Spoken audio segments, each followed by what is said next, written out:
You know what you're listening to? Is that a trick question? It's the I Still Love This Game podcast with your host, Matthew Damian. He's an idiot. Don't listen to this. He's an idiot.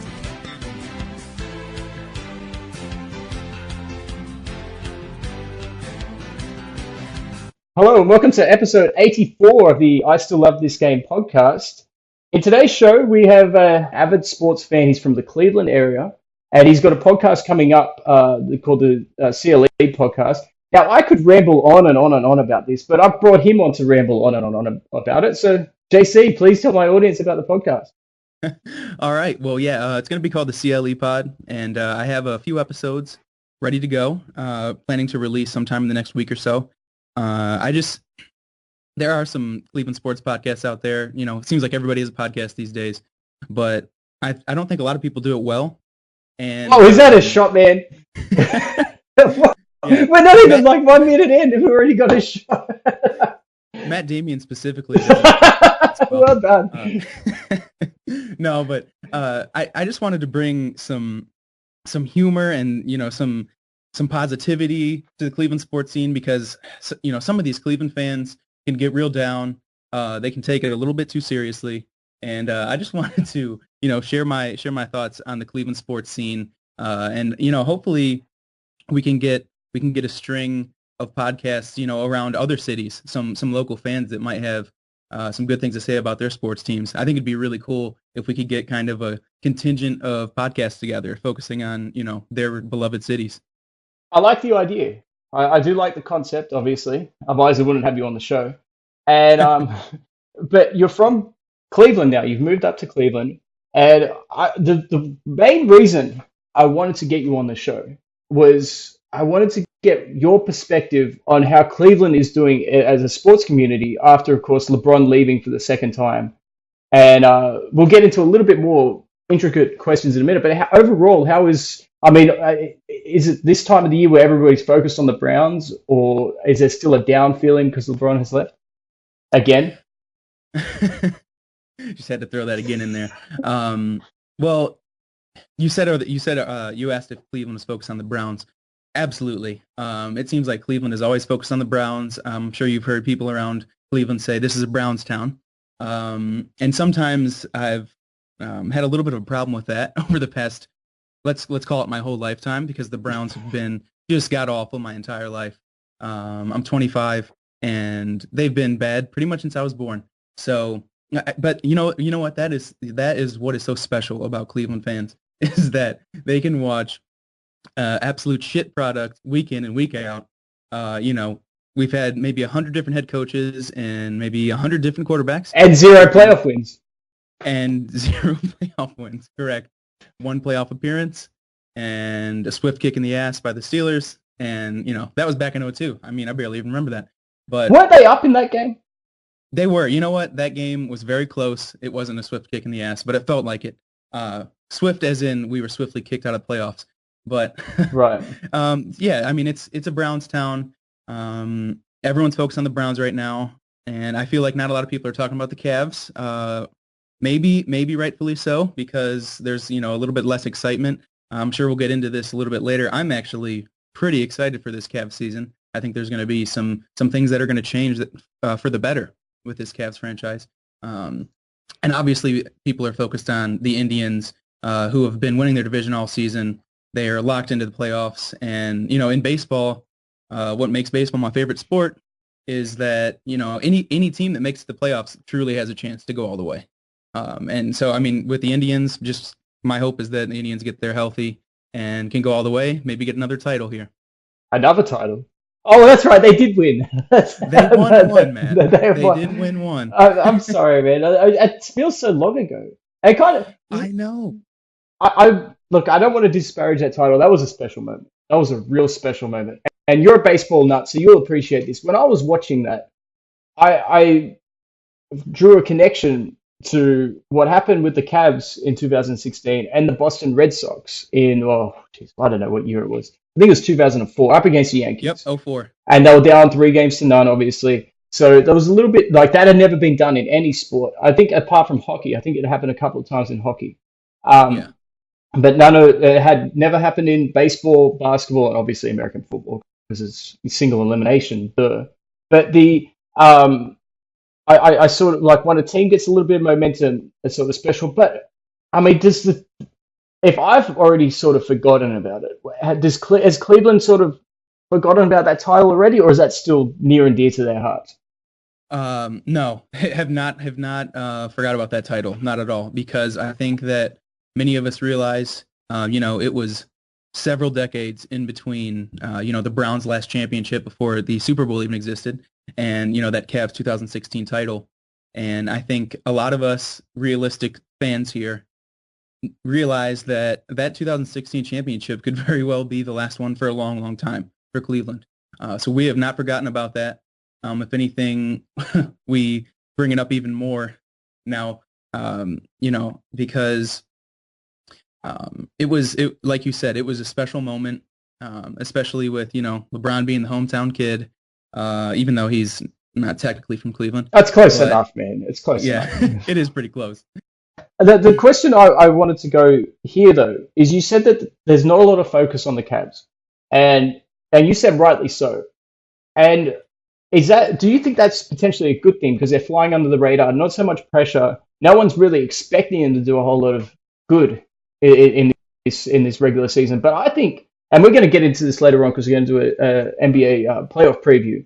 But when you talk about the East opening up, you also look at the Cavs, and I think the Cavs playbook is going to open up. We're going to see Kevin Love as the featured guy on offense. You're going to see what Tyronn Lue is capable of doing as a coach, as an astute. You're giggling at that. You don't think he's a good coach? I have my doubts. Why is that? I have my doubts. So I don't wholly buy into when LeBron's whatever franchise LeBron's involved with, he's the coach, he's the GM, he's everything. He definitely has more influence than maybe any other athlete ever on his franchise.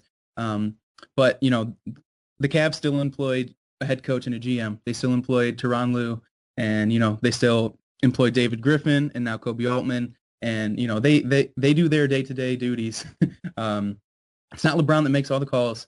And I think Lue showed some negative coaching tendencies in the last few years. I've been a pretty well, let's hear him. Fierce opponent of Lue. Okay, so my main gripe with Lue has been his rotations. Last year he consistently had a couple non-shooters around LeBron. He would play when the Cavs traded for Larry Nance, for example. Mm-hmm. A lot of times he would play Nance and Jeff Green on the floor at the same time with LeBron. With LeBron, you really want a lot of spot up shooters because LeBron's going to have the ball just about the whole time, and I just think Lue consistently showed poor rotational awareness. I don't have a lot of confidence in him at this point, but I am, I'm somewhat excited to see what he has now that LeBron's gone. I think he can really put his system in place without worrying about, the giant that is LeBron in the middle of that offense. Got Colin Sexton coming in, George Hill, steady veteran point guard, still at the helm. And I think he can do a lot of things, like you said. Kevin Love, he's going to be featured a lot. I think Rodney Hood. I think the Cavs got him at a bargain a few days ago, $3.4 million qualifying offer. Mm-hmm. I think Rodney Hood's going to do some good things this year. I think the Cavs have a deep squad. I am worried about a lack of star power because Kevin Love is not what he used to be. Do we know that though? Because I think so. I know his production has gone down. Anyone has to admit that. And I'm not going to rip on LeBron, but let's just state facts. Every single star that's played along, or even a lot of role players that has played along LeBron, you mentioned this a second ago, is essentially relegated into a shooting role because that's what LeBron needs around him because he commands so much help defense. So obviously help defense comes, you kick it to a shooter, they shoot the ball, right? Now, right. Kevin Love's game, he is a good shooter, especially for his position and his size. But that's not what he's limited to, but that's what he was limited to in that role, even when Kyrie and Isaiah Thomas essentially left, right? And they got the Rodney Hoods and Clarksons in return.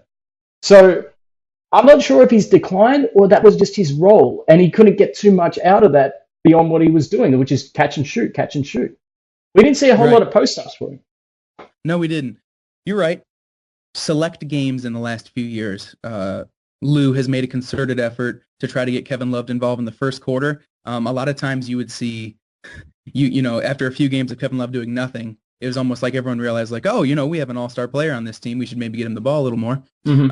And they would feed it to him in the first quarter, and he would do well, and then they would kind of stop doing that for the rest of the game. I don't know if you remember 2016 against Portland, I believe, when Kevin Love scored 34 points in the first quarter. And he barely scored the rest of the game. Yeah, no, I remember. Yeah, he scored 40 that game. Yeah. He scored 6 the rest of the game. But he was just he was absolutely phenomenal that first quarter, and he has shown flashes of what he used to be. Have you heard of the Make Kevin Love Fat Again campaign?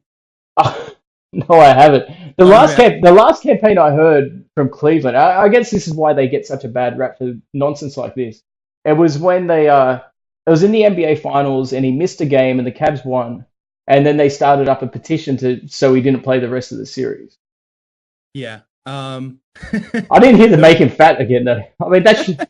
Oh yeah, well I mean it's great that Kevin Love obviously was a pudgy white kid for the majority of his life, and he had some dominant years in Minnesota on some pretty poor teams as a pudgy white kid, and he's gotten in great shape. He's like a model now, does Banana Republic stuff, which is great. But I actually think that a little more weight would do him some good, banging with the big men down there.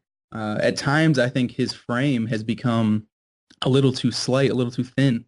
And sometimes when he goes up against a very physical front court, you can really tell that he's having a hard time keeping up with their physicality. So that's they still have them in the NBA, physical front courts? One or two. A few and far between. Look, I get where you're coming from. There are concerns as to where he's still got it, but those concerns, I'm optimistic that there's a potential for him to reestablish himself as an All-NBA player. Maybe not a first teamer, but definitely second or third team. If he can get this team into the fourth seed in the East, and that's not going to be easy this year either. No, that's not going to be easy. But it's that roster, they're full of veterans. And I like what I see with their roster because there's balance. You've got players that can play inside. You've got outside shooting. You've got ball handling. You've got defense on the perimeter. I kind of like Tyronn Lue because whilst you're right, I do agree with you that LeBron isn't the head coach. However, I would put it to you that the head coach answers to him. The same as the GM. The GM's allowed to do their job, but they're accountable to LeBron. If they make bad decisions, like David Blatt, for example, they're gone. And the reason they were gone is because the franchise was so worried that LeBron would up and leave, which is what he ended up doing anyway. But because of those short contracts, the team was trying to keep LeBron happy. They were so concerned about that. It didn't allow the coach to do their job. If the coach could, Tyronn Lue, if he was allowed to do his job, like with Phil Jackson immunity, or somebody like that, Pat Riley immunity, Greg Popovich immunity, I guarantee you that you wouldn't have that situation where you have to put shooters around LeBron for him to be effective. You would put him off the ball a little bit. You cannot have the ball in his hands as much as he has the ball in his hands and expect to be a very good team or be a dominant team against other good teams. You can do it against teams that are mentally weak like Toronto, but when you run into good teams, whether it's Golden State or even if they had run into Houston last year, I don't think they would have stood a chance against Houston because they would have done exactly what Golden State did. Yeah, and one thing I do want to point out is during the 2017 finals, this was one of the only times that I actually saw one of LeBron's teammates get a higher usage, ball usage rate during the series. Kyrie Irving actually during the 2017 finals was touching the ball more and was more involved in the offense than even LeBron. Mm-hmm. And I thought that was something that's very interesting. You said earlier on, just a few minutes ago, about LeBron making everyone into spot-up shooters, and that is absolutely true. But I did want to. There are exceptions. Wade. No, that's not just one time. He did go out of his way with Wade. One time with the Cavs. Yeah, you're right. Dwayne Wade's great. Dwayne Wade was too great for LeBron to turn him into a role player. Well, he didn't really have, any leeway because he went and joined his team. Right. He knew that he needed the Pat Rileys and the Dwayne Wades who have been there before. Which there's nothing wrong with that, by the way. Like there's plenty wrong with the way he did it. I'll give you that. But there's nothing wrong with like realizing, look, I can't get over this hill. But the problem that I have with it is the majority of the kickback that I get now is when I compare LeBron's first two titles to Kevin Durant's first two titles. And the reason I compare those two is LeBron won his with a super team and Kevin Durant won his with a super team. And if we're going to discount what Kevin Durant's done in his first two titles, then we have to discount LeBron's first two titles too. And I get the notion that, well, this Miami team is not as loaded as what the Golden State Warriors are. And that's fair enough, but I'll also kick back with, well, Golden State is in a much more difficult conference too, as to what Miami was. I mean, Miami loaded up everybody in that conference up to one team pretty much. And, like even when you look at Boston, I know Ray Allen was old, but they pretty much weakened Boston more than they strengthened themselves by getting Ray Allen. So the point that I was sort of getting around to in all of that is LeBron he does have a track record of either playing, but he doesn't make that teammate better, is what I'm trying to say. You don't see him really screening for Dwayne Wade, or you didn't see him screening for Dwayne Wade, and you didn't see him screening for Kyrie Irving too much. It was more your turn, my turn kind of a situation. Right. Whereas, and then the other star players like Chris Bosh or Kevin Love or Antoine Jameson, I know we've talked about him, or whoever in the past, he's turned them all into shooters, role players too. And for this is the frustration I have with this guy. He has all the capabilities, all the tools to be the greatest player that's ever played the game. There's just no question about that. But his lack of versatility, people want to tell me he's a smart player. I'm like, okay, well, he's either one or the other. Either he's super versatile and he's not a smart player because he doesn't use those as his team needs, right?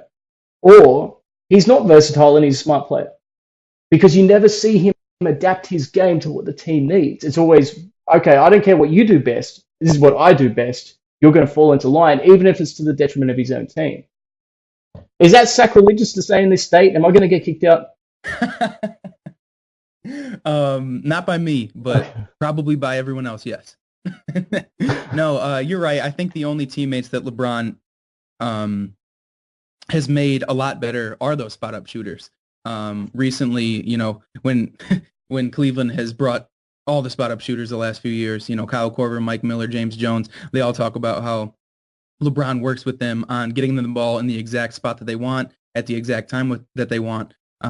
So yeah, I think he helps those spot-up shooters, but like you said, he turns a lot of other players into spot-up shooters. And yeah, at times that drove me crazy the last few years because, you'd watch a Cavs game and it seems like every single time down the court, it wasn't really a set offense. It was just LeBron has the ball, everyone's standing around the arc, and we'll see what happens. Like that was the offense a lot of the time. And something I'm excited for this year is seeing a little more of an actual NBA offense. That's going to be very pleasant to watch. It should be fun. So let's go into what your expectations are for Cleveland this year. And now I said you said you're a little bit excited and to see what they're capable of doing. Do you have them making the playoffs? Oh, I have them right on the cusp. I do have them making the playoffs in the very last seed. Oh, do you got them as the 8th seed?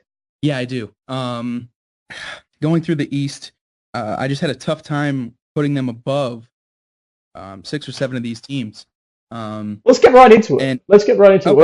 Who you got in the East? All right.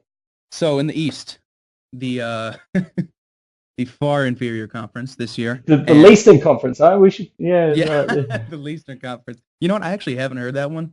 Oh, you haven't heard that one? No, I haven't heard that one, and I'm shocked because I'm a big Twitter user, and I would have assumed that I would have seen that on Twitter at some point. But no, I haven't seen the Leaston Conference. But let's talk about that Leaston Conference. You can use it. Would you like me to go from the top? Yeah, go from 8. Go 1 to 8. Okay. Let's see how many of these we have in common. This will be fun. I got Boston at the top of the East. Mm-hmm. Just an extremely deep and talented team.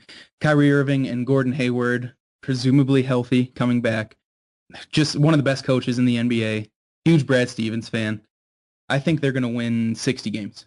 Number 2, I had a hard time deciding between 2 and 3. I think they're going to be very close record-wise. I went with Toronto, number 2.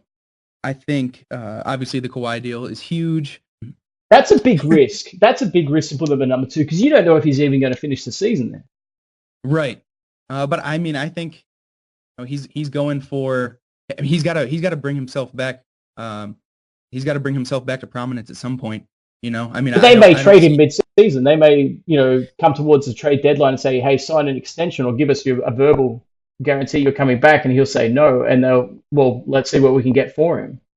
Right. Now, what if they truly believe that they have a shot to go all the way to the finals? I mean, I'm not sure they would break that up. What do you think about that? I don't think that. Say they have an amazing first half. Kawhi's hitting on all cylinders. They're looking great. Don't you think they would keep that team together, try to make a run for it since LeBron's finally gone? Yeah, LeBron's gone, but you're right. Boston has a legitimate chance of having 5 All-Stars this year, and people have scoffed at that. But you think about it: the way that Jaylen Brown played, the way that Tatum played in the playoffs, hell, the way that Rozier played at the playoffs. If you want to add him into the mix too. Scary Terry. Yeah, right. The real Bledsoe, right? that was fun. That was fun watching that playoff series against Milwaukee with Eric Bledsoe and Drew. They brought out Drew Bledsoe, and oh man. Terry put on the throwback Bledsoe jersey. He crushed him too, man. He crushed Bledsoe. That was embarrassing. Anyway, off topic. So anyway, you've got the way that Brown played, the way that Tatum played. You got Kyrie Irving coming back, clearly an All-Star. You got Horford, clearly an All-Star. And then you got Gordon Hayward, assuming he's healthy. That's 5 All-Stars, not including Terry Rozier. You mentioned Brad Stevens. I think it's 2 or 3 years ago, if we had Brad Stevens now, we would clearly say he's the best coach in basketball. But the talent in terms of coaching has just risen so much in the last couple of seasons. It's hard to say that. So you got that team that's looking like they're ready to be a juggernaut team. I mean, they made the conference finals with half a roster pretty much. Then you got Philly emerging, and Philly's no joke. Embiid, Simmons, we don't know what Fultz is going to be. He started to turn it on late as well after as bad of a first year as Michael Bennett. You should remember that. And I'm not even exaggerating. Anthony Bennett. Oh, sorry. Bennett. Who did I say? Michael Bennett. I'm still in football mode, sorry. But the point that I can't remember his name, Anthony. What were you guys thinking? Anyway, so you got those 2 teams.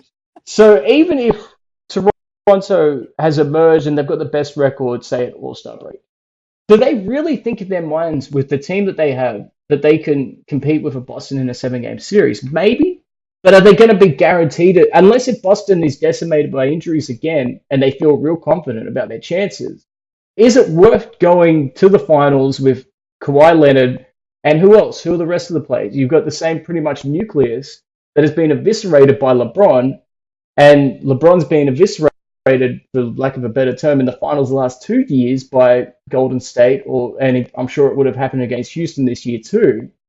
So the talent in the West is still far superior to what Toronto's putting up. So that's me speaking logically. But then you look at Toronto and some of their moves. I could see them sticking around, but it's a big if. That's why I said it's a big risk. Now, Kawhi Leonard, if he is still there, I mean, I could sort of buy him being as number 2, but I would say 50-50 Kawhi Leonard finishes the season there. Right. Yeah, I think if Toronto did come out with a great first half, I think they'd probably start lying to themselves and say that this year's different. Mm-hmm. But we hear that every year, though, don't we? Oh, I know, but now they can actually say this year's different because they've switched superstars. Well, I guess DeMar DeRozan, not really a superstar, but they switched star players, and I think that if they have a great first half, they might try to sell it to their fan base that they're going to try to go all the way. They have fans? Oh, you haven't heard of Jurassic Park? Oh, the movie, yeah. Jurassic Park outside? Oh, wait. 46 people that stand outside during the road playoff games. The dumbest slogan I've ever seen. And this is saying stuff because I did political science at university. But the dumbest slogan I've ever seen in my life, "We the North." Oh, yeah. Oh, my God. Like, who comes up with this stuff? Oh yeah, we'll be real hip guys. I can imagine Yeah, the boardroom. Oh yeah, we'll just say we the North and really catch on with this Canadian yeah. market. I think Miami should go with We the South.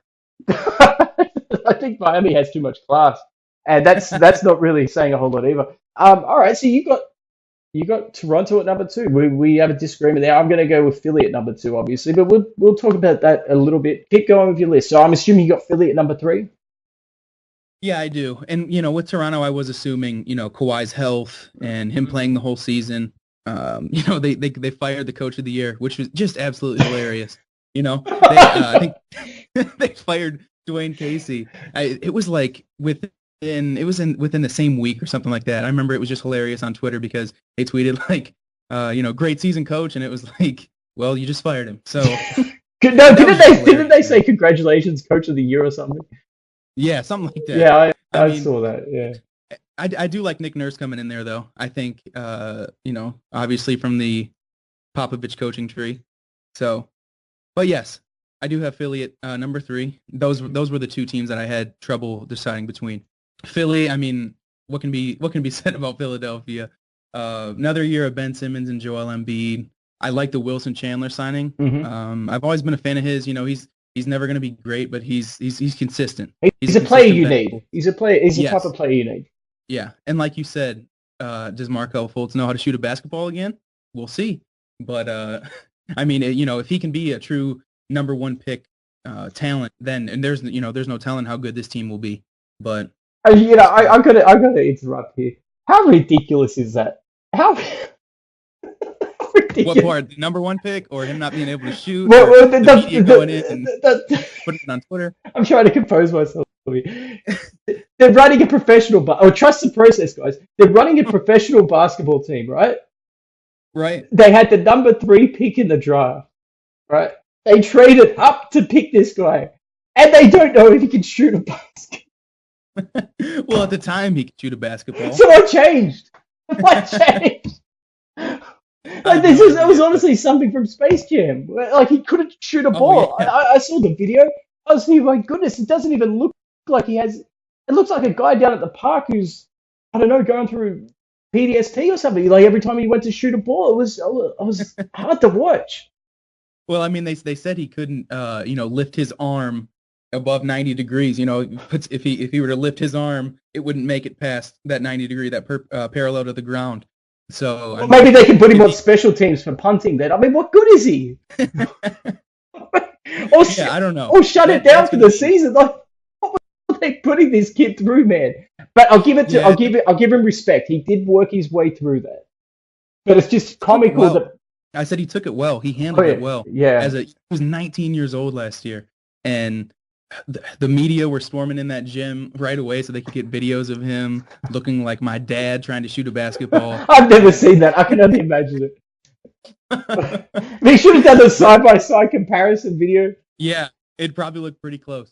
But yeah, huge question mark for Philly is Markelle Fultz, just like the question mark for Toronto is Kawhi. So You're right. Boston is really just the team to beat, and the only team that's a sure thing in the East this year. Who have you got? Well, Philly's a sure thing, but Markelle Fultz being really good could take them to that top tier with Boston. I think they're right there even without Fultz. I wouldn't put money on them in a playoff series, but I think they could have a real good showing against Boston in a playoff series. I think that rivalry is back, and I'm so excited for that. Because those two cities hate each other, and New York's right in the middle of it, and they've still got a shocking basketball team. So that is definitely a word for it. What are they doing? And you know what's funny about New York is the amount of hatred that goes Phil Jackson's way in New York City, right? And okay, you look at his tenure there. He was forced to re-sign Carmelo, which I sure wasn't his idea because he wanted to get rid of him as soon as he possibly could too. Yes, he did. But I'm sure that came down from the owner who said, look, he needs to be the attraction. People are paying a lot of money to come to Madison Square Garden, re-sign him. And Carmelo took advantage of the situation. Kudos to him. But when you look at what Phil Jackson did there, he was ridiculed too for his draft pick of Porzingis. And look at how that turned out. And so the Yeah. one player, the best draft pick they have had, maybe of all time, because okay, yeah, Patrick Ewing, but he was a short thing. Nobody had to stick their neck out to draft Patrick Ewing. You Oh you yeah, you not at knew all. what you were doing with that, right? But Phil Jackson stuck his neck out there, delivered a great player to that team, and they ran him out of town. Yeah, they did. Goodness, like what are these teams doing? You got one franchise trading up, giving up assets in order to draft a guy who can't shoot a basketball, and then you've Passing on Jason Tatum, by the way. yeah, right. And I can understand getting it so they can get ahead of Lonzo Ball. That would be a funny 3-point competition. I would pay money to see that. That would almost be as good as watching Shaq and I don't know who's another terrible 3-point shooter. Dwight Howard. Oh yeah, Shaq v. Dwight Howard, 3-point competition. yeah, Let's do it. who would you? I would say that the Fultz. Joakim Noah. Oh Joakim man! Noah Oh shooting no! three. That is, Sideways. I think I. Do you have any bins available for me to hurl into? But anyway, I know I went off topic there with the New York tangent, but I just can't believe that they. Anyway, I'm happy the rivalry between Philly and Boston is back. Yes, and hopefully both of those teams can continue those, that top tier level of play. Because I do agree with you. I think Philly could give Boston a run in a series, this coming season. I don't think it would go 7. I think Boston is still clearly better than them. Mm-hmm. I think Ben Simmons should maybe switch to his right hand shooting wise. You would hope so. Anything's better than that left, right? Oh my gosh! And if you've watched him shoot, he squares up like he's about to shoot right-handed, and then at the last minute, He cocks it back. He Yeah, jackknifes over to the left side. Yeah. It's like just finish right-handed. I mean, if he becomes a shooter, if he or Giannis become jump shooters, it's going to be very scary. Honest question. I know you're a LeBron fan. Honest question. I think you know where I'm going with this. Do you think LeBron saw Philly and he saw the troubles that Boston gave them too without Kyrie Irving and Gordon Hayward, and he thought, hold on a second, I've got to get out of this conference? I thought the whole time. I actually tweeted back in February. I bring this up on my Cavs preview podcast. I tweeted back in February. It said something like "LOL" to anyone who thinks LeBron is going to Los Angeles to join the clown show, which obviously that happened. So that was a pretty bad take by me. No, but I do like the description. Keep going. Oh, it's a complete clown show. Anyways, I thought I did not see him leaving the Eastern Conference. His whole thing, one of his big claims to fame, however valid you think it is, making however many straight finals in a row, Mm-hmm. 8 straight finals. And, if he stayed in the Eastern Conference, he was probably going to have a really good shot to do that until his play really started to decline. So, I didn't think he was going to leave the Eastern Conference. I thought, there were all those Philly rumors. I didn't think the play style was good. That would have been an even bigger train wreck. I didn't think he was going to mesh well. Ben Simmons can't shoot. So what are you going to do? But it's a no-win situation for him there because in Right. Philly. Because if they go to the finals and say, "Oh, look, LeBron's jumped on another super team," and look at this, I'm actually defending him, but I'm being honest, right? Hey, let's take a moment of silence for Matt defending LeBron. Moment of silence. Well, no one's died here, man. Well, except for the rest of my audience have probably fallen off their chairs.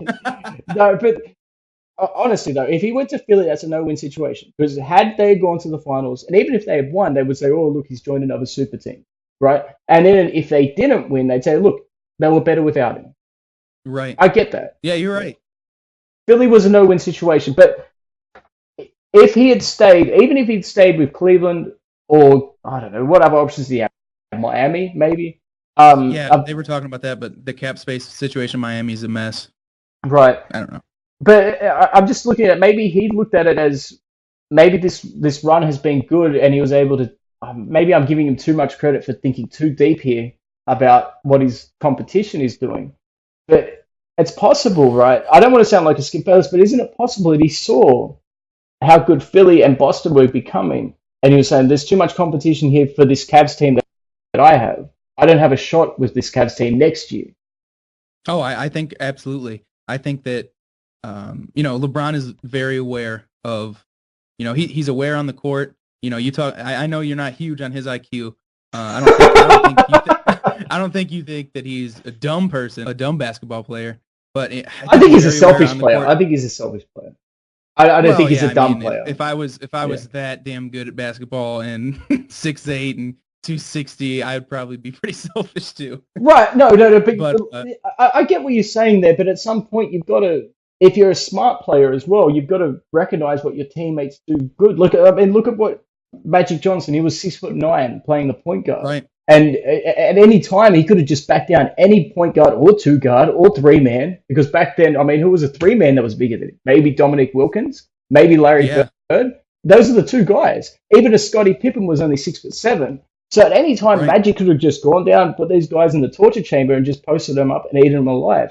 But he passed the ball, and that might sound harsh because Magic is the greatest point guard of all time. But if we want to put LeBron into the conversation with Magic, with Jordan, with Kareem, with Wilt, with Larry Bird, with all those guys, we have to hold him to that standard. What is his intelligence? I'm not going to compare him to, Ben Simmons or a player of that stature. That's below him. That's not good enough. But if we want to hold him in that conversation of greats, he has to be held to that standard of greats. And quite honestly, he has to exceed those standards to become the vaunted player that a lot of people think he is.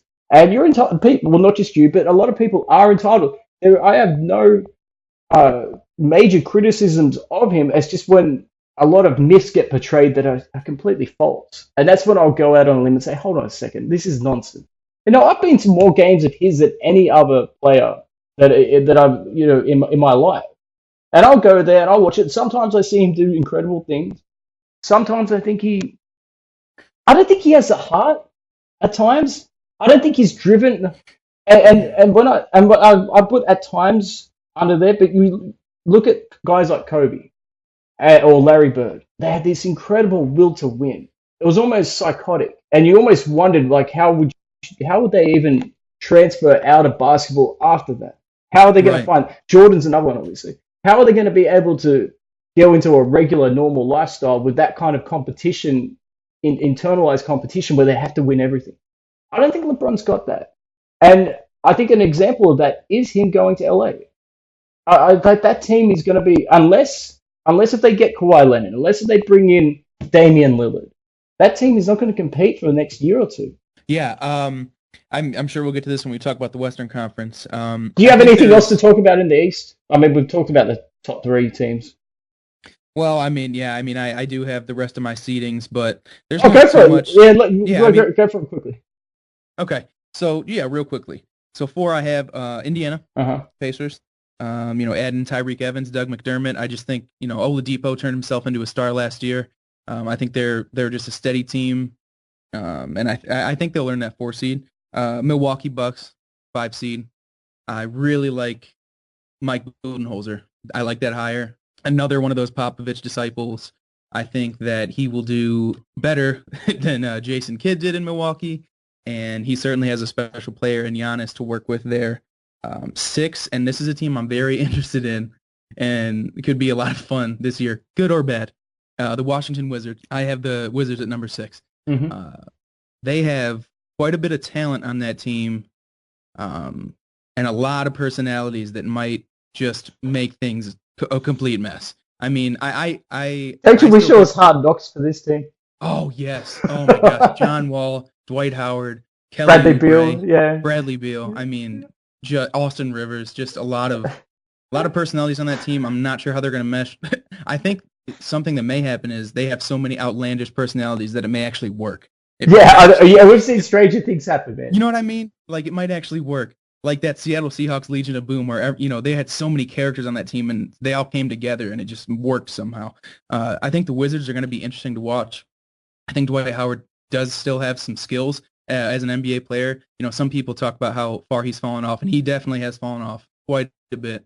But he still has some left to give. I think they're definitely a playoff team, and I'm going to be interested in watching those games because it's not John Wall to Marcin Gortat anymore. It's John Wall to Dwight Howard. There's a difference there. There's a difference. Yes. 7, I have the Miami Heat. It seems like they're like the 7 seed every single year, and there's nothing special about their team. They have a good coach, Spoelstra. They are a defensive-minded team. feel like every time I watch the Heat play, the final score ends up like 87-82. Oh, And that's a it's bit of an exaggeration. no, it is. Yeah, this isn't 2002 anymore. Yeah. But no, I think Miami they win 43 games like every year now. You know, they're just that steady team. I can't see them. I guess I can see them not making the playoffs, but I penciled them in as one of my playoff teams right away. And then my Cavs in the 8th seed.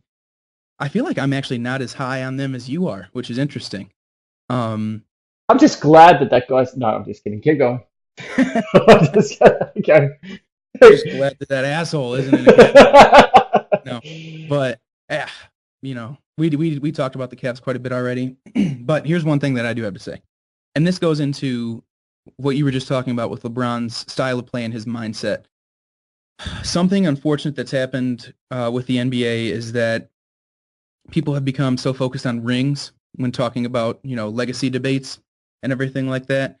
LeBron has really put all of his focus, at least, you know, in these Cleveland years that I've watched firsthand, everything was about the playoffs these last few years. You know, you tune into a lot of regular season games and see LeBron looking like he was half asleep and just not caring at all. I think most of us were.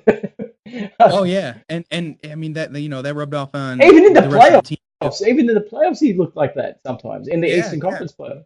Yeah, I mean, he knows when he absolutely needs to lock in, and he can do that.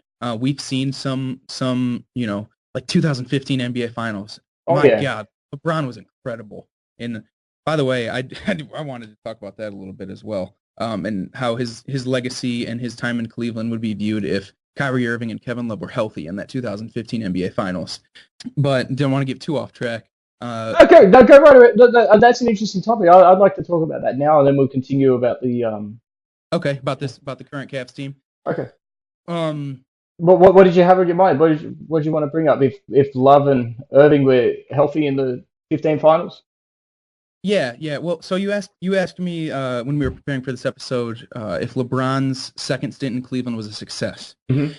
And I think there's... First of all, let's add some context there. So what do you think the expectations were when he came back?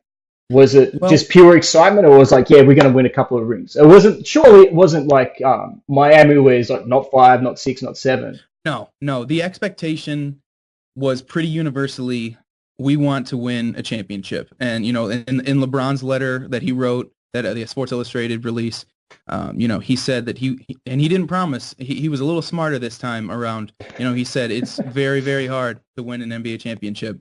And, you know, I can't promise anything, but I want to win a championship for the city of Cleveland. So we weren't looking for 4 or 5. We were looking for 1, and he did deliver that 1, which is why I say, you know, I tell all Cleveland fans, anyone that's still bitter about LeBron leaving, that, you know, he delivered something to, you know, our city and our fan base that no one has been able to do in modern history. So I mean, I don't think he owes anything to us. I'm not mad at him for leaving. I do think that, like you said, I think he saw the young talent rising around him in the Eastern Conference. But I do think that if Kevin Love and Kyrie Irving make it to the finals and play through the finals healthy in 2015, I don't think it's a question that the Cavs win that series. I mean, I'm with you on that, 100%. Yeah, it's not even close. I think that series ends quickly. Yeah. I mean, LeBron, Matthew Dellavedova, and Mike Miller. I mean, who? Mike Miller. Oh yeah, he was on that team. But Mozgov was Mozgov. Well, the Warriors were smart. What they did is let Mozgov score 30 points, and no one else did anything. So that was kind of a game plan, actually. Yeah, but once they brought Iggy onto the court, right. No, I'm completely with you. That 2015 Warriors team, it felt like a transitional champion, to be honest. And yes. I hate the concept of not all rings are created equal. Well, if that's the case, then we can really start going back and cherry picking which championships are worth more, or which losses are worth more too, right? The 2011 finals is a good example for that. And that wasn't a shot at him, because I'm going to say this, that Warriors team, they beat New Orleans. Drew Holiday wasn't playing. He was injured in the first round. And then they played Memphis.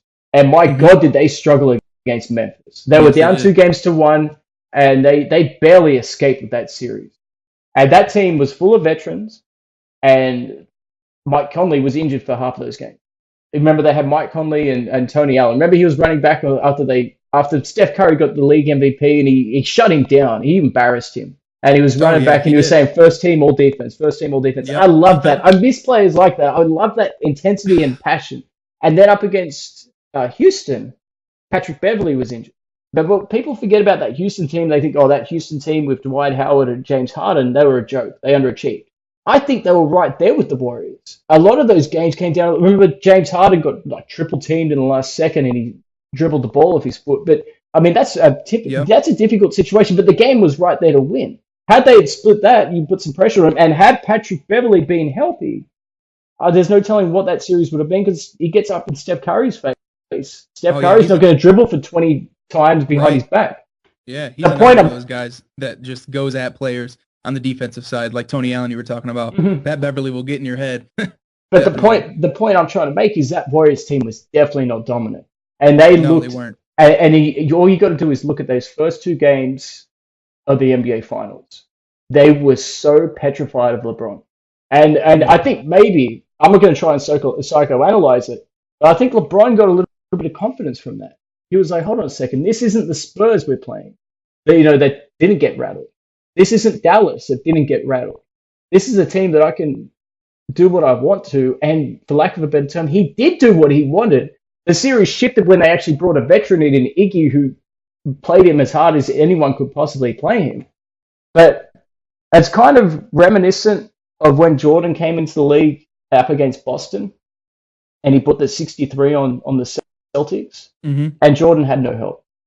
And that was kind of reminiscent there, because if you surround Jordan with a little bit more help offensively, it changes the way that Boston guards him. Same situation with LeBron in 2015. No question in my mind that they win the title in 2015. But here's the kicker, right? 2015, and this is why I really enjoyed doing this hypothetical thing. Because in 2015, we're assuming the Cavs are healthy, right? They win the title. 2016, Let's also assume they win the title back-to-back again. That's a big if, but let's also assume that. Does Kevin Durant go there in 2017? Oh, man. See how NBA history changes? Yeah. So big. I don't think he does. Maybe he goes to Boston. Maybe he goes to Washington. Maybe he goes to the Spurs. Yeah.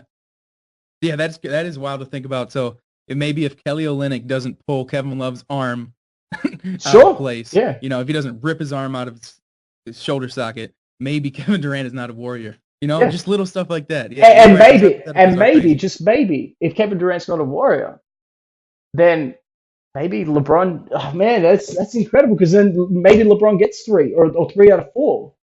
Right. And then, holy crap, then we're ready to have this conversation about whether he's up there with Jordan or not. Right. Yeah. Yeah, and that's what I was going to say, that 2015 finals, if he wins that, like you said, it's a big if, but if he wins that 2016 title as well, then you have, LeBron coming back and winning his first 2 years in Cleveland. I think that would, change things, even if he did end up losing those last 2. So I mean, overall, I think LeBron's I was going to say, if he had won those first 2, I would put him up there with Jordan. I would. See, that hurts, man, because I know how skeptical. No, I'm serious though. If he won the first 2 titles, because 2015 was I would have voted for him MVP. Oh, even in the loss, it's honestly laughable that he didn't win MVP that series. Iguodala came in and yes, he defended LeBron and he put some pressure on him, but in no way did he shut down LeBron like some people have said in the past. I from a scoring standpoint, LeBron didn't win the MVP that series. From a scoring standpoint, he did defend LeBron very well. But it was only in comparison to what Harrison Barnes and Draymond Green were so ineffective in doing. So that's what shifted the series, really, because he actually did a much better job than those 2 guys who were pretty bad up against LeBron. I didn't really look. I get you. It's hard to give MVP to the losing team. I get that. It's really hard, but that's an exception. Yes, that is. I mean, if Russell Westbrook, and I would have voted for him, if Russell Westbrook got MVP on a 6-seeded Thunder because he averaged a triple-double. Mm-hmm. And because you're the sixth seed, you're only, okay, how many games did he win? 45 games? That means he lost 30-something. But Right. so that's typically a lot of the games that he piled numbers up. He didn't win. So Mm-hmm. if we're rewarding that, which I'm consistent here. I would have rewarded Westbrook with the MVP. I think that was an outstanding performance to I get that agree. team. But also, I would have rewarded LeBron with the 2015 Finals MVP. Even if, look, man, and this includes Jordan. You can pick any player in NBA history and put them on that Cavs team and replace LeBron. I don't think you're getting the same competitive series. And if everyone says that I hate the guy, I don't hate the guy. No, I know you don't hate the guy, but most people, some people probably think you do. Well, they can kiss my ass. No, because I've said multiple times that I'm going to hold him to the standard of the other great. Yeah, and you should. You should. I'm not going to lower that bar. I think that's what a lot of people who love the history of basketball have an issue with. They saw the bar raised first with Russell and Chamberlain, and then with Kareem and Oscar and Dr. J. And then you saw it with Magic and Larry Bird. And then you saw it with Jordan. And then you didn't see it with Kobe, but you didn't see the bar get lowered for Kobe. It's like, here's the bar, you have to get over that for us to legitimately think you're the best player of all time. He didn't get over that bar. He got relatively close, but he didn't get over that bar. Same with Shaq, same with Tim Duncan. Now, LeBron hasn't gotten over that bar either. Once again, he's gotten close, but he hasn't gotten over that bar. But you see people like almost saying, to hell with it, we're going to lower the bar for you, get over it. That's what irritates me. Yeah, after that 2016 title, I was just, I mean, all of Cleveland was on top of the world. And at that point, if you would have asked me who the best basketball player of all time was, I would have probably said LeBron James. I was just feeling so great about everything. And at times in his career, I've gotten. What's your answer now? Michael Jordan. Okay. Where do you have LeBron? First of all, what's your criteria of the greatest player of all time? Okay, so here's something interesting that I didn't know if it would come up on this podcast, but we can talk about it now since we're right here. Mm-hmm. I think maybe we could use we could kind of differentiate between the greatest of all time and the best of all time. So the GOAT and the BOAT, if you will. What's the difference? Because I'm confused here. Okay, so when I thought of this, I thought, is there a difference? And if you don't mind, I think this is kind of interesting. Go for it. I'm curious. Yeah, no, I would read. I kind of want to read the actual definition of greatest and best. Wait. Where'd you get these definitions from? Oh, Google.com. I like it. You have to put .com there, like people don't know it's a website. Oh, I mean, hey, I can't. People might try to go to the wrong site. .org. .gov. Who knows? They might go to the UK version. They might go to the Australian version. Yeah, imagine. All right, let's hear these definitions. Okay, so remember, guys, you can fact check this at Google.com. Google.com. So I mean, just bear with me here. I just think this is something that I thought of one time, and I thought it actually kind of fit, because I think that when we talk about greatest of all time, I think I know we're trying to do an NBA season preview here, and we're talking about, here we are, LeBron, MJ, here we are. But it always goes back to this. I know it's interesting to talk about, and especially with me being a Cleveland fan. So greatest. So here we go. Google.com definition. So thank God you didn't go to Bing. Oh, I know. I don't trust them over there. I don't know what kind of dictionaries they use. I don't know what kind Google uses either. But okay, so greatest of an extent, amount, or intensity considerably above the normal or average. And I especially like the second definition here of ability, quality, or eminence considerably above the normal or average. So when I think of greatest, I kind of think of, who's the most legendary. I don't think you can argue that Michael Jordan isn't, the most legendary and the greatest basketball player of all time. But let's talk about the definition of best here. The definition of best on Google.com, again, keeping the references consistent, is of the most excellent, effective, or desirable type or quality.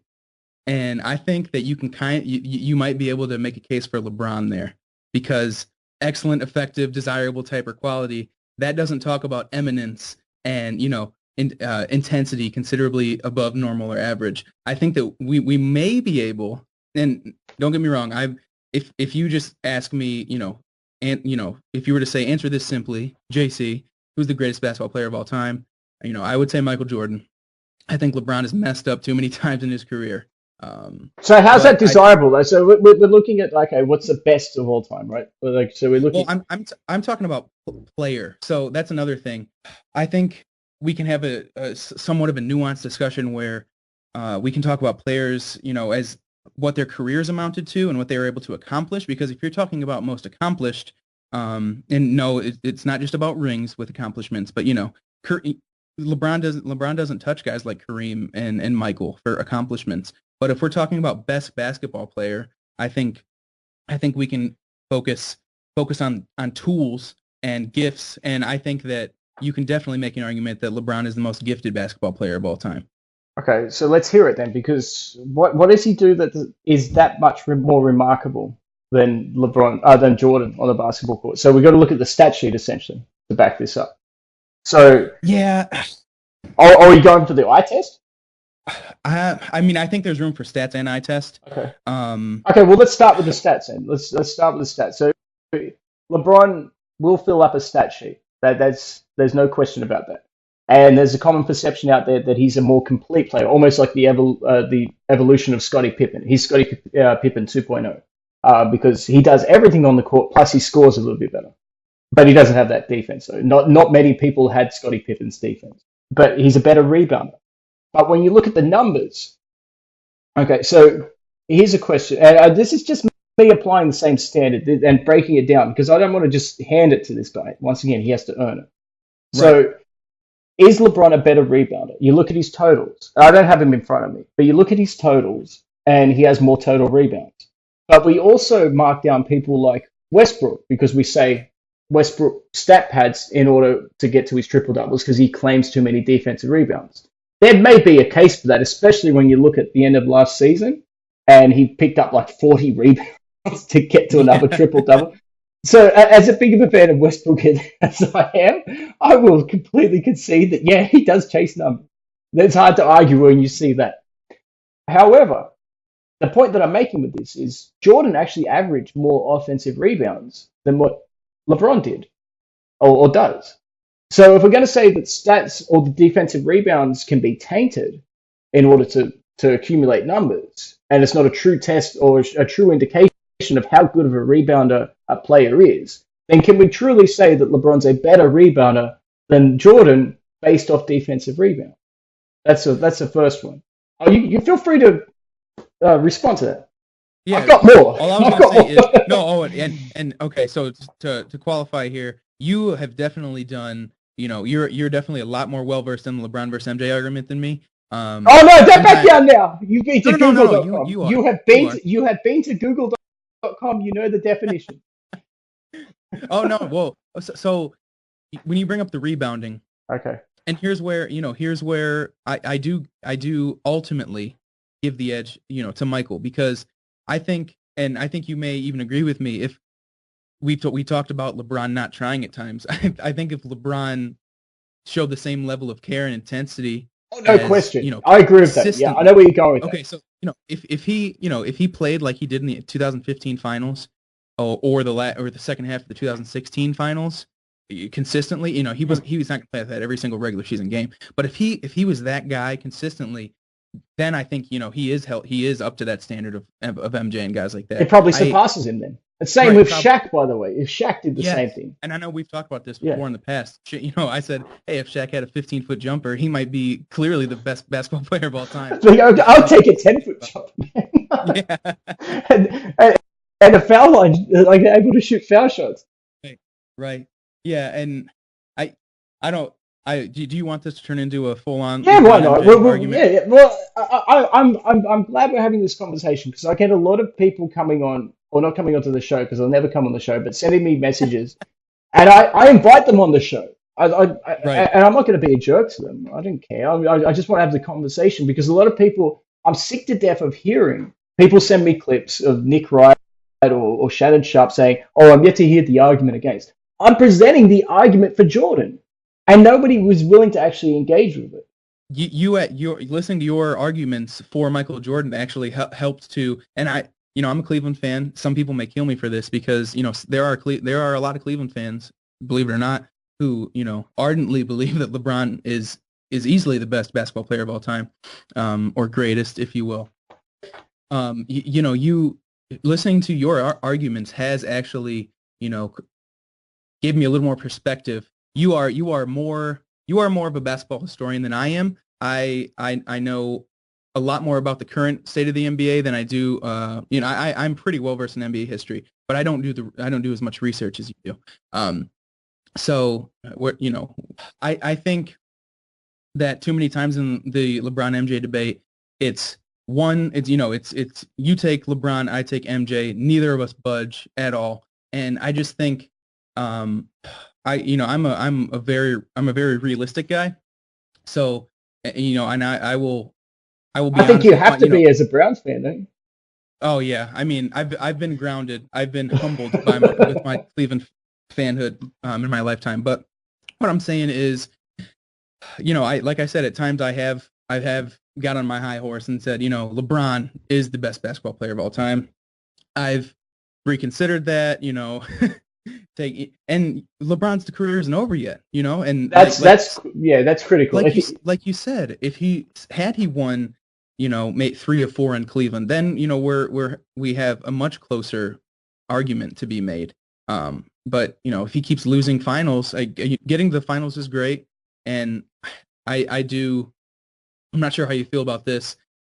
LeBron, I mean, look, the Golden State Warriors forming out of nowhere and putting together an absolute juggernaut that I don't think Michael could have even beaten is something that I think you have to look at these past few years with a little bit of context, because I mean, I don't even think. Do you think LeBron had a shot these last 2 years? Oh, do you think anyone would have had a shot these last 2? Any team in history? But I'll answer that in a minute. Yeah, I actually disagree. Okay. Let me answer the questions first, and then we'll get into the disagreement. I think LeBron didn't have a chance this year, of this past season, but in 2017, my God, yeah, of course they had a chance. Even though it was a 5-game series up against Durant and Curry and Green and Klay Thompson, it's hard to remember all their names, it's so deep. But even though it was a 5-game series, every game was close. Every game was competitive. Right. And the thing that frustrated me the most is I had LeBron a top 4 player heading into that series of all time. And what I saw, such a pathetic defensive performance up against the guy that he was meant to be making a statement against with Kevin Durant, I dropped him way back down. And he's still top 10, don't worry. But that was his moment. I've been on the record saying that if he orchestrated and was a catalyst to them knocking off this Warriors team after they added Durant, I would say he's better than Jordan. Because that's something I don't even think Jordan would have done.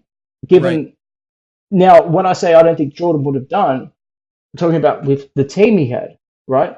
Now, I'm talking about the Cavs, so you put Jordan in replace of LeBron.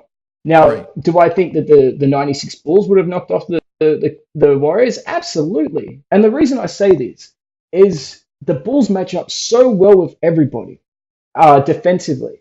You look at the firepower they had: Scottie Pippen, Michael Jordan, Dennis Rodman, all NBA first defensive team members. And what that means is it doesn't matter if they switch. So they can run those illegal screens all you want. And you've got to throw Ron Harper in too. But you can run all those screens all you want. It doesn't matter. They're going to be satisfied. They're not going to panic.